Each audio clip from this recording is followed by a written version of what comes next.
Magandang araw po sa inyong lahat. Ngayon ay tatalakayin ko ang wastong pag-aani ng ampalaya.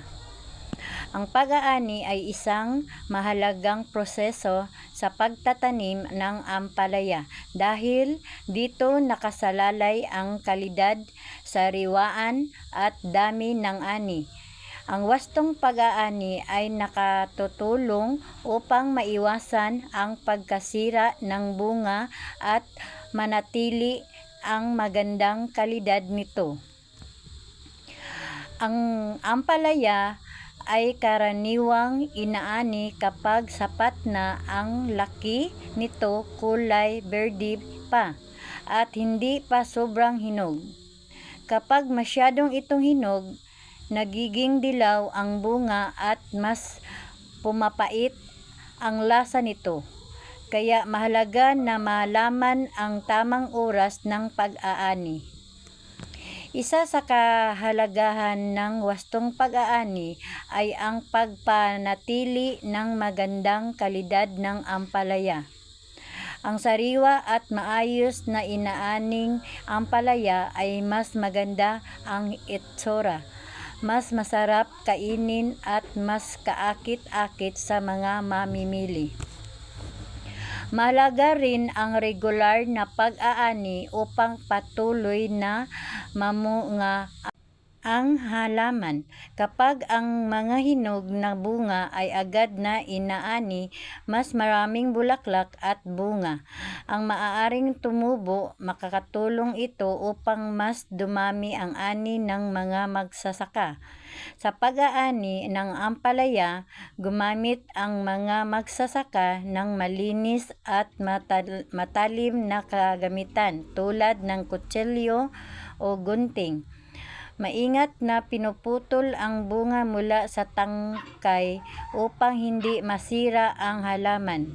Hindi dapat basta hinahatak ang bunga dahil maaari nitong mapinsala ang baging at maapekto sa sunod-sunod na pamumunga.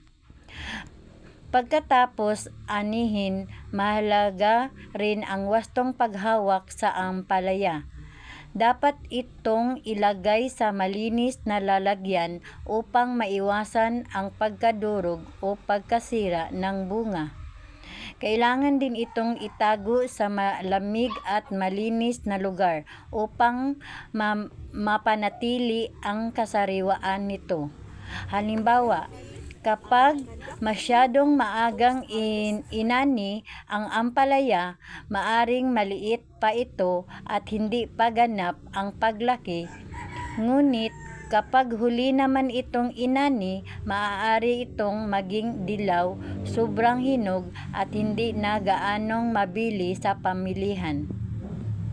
Bukod dito, mahalaga rin ang tamang pag-aani dahil nakakaapekto ito sa kita ng mga magsasaka.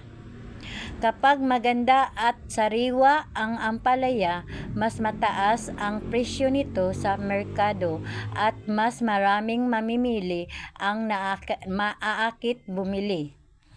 Mahalaga rin ang pagsusuot ng maayos na kasuotan at paggamit ng tamang kagamitan habang nag-aani.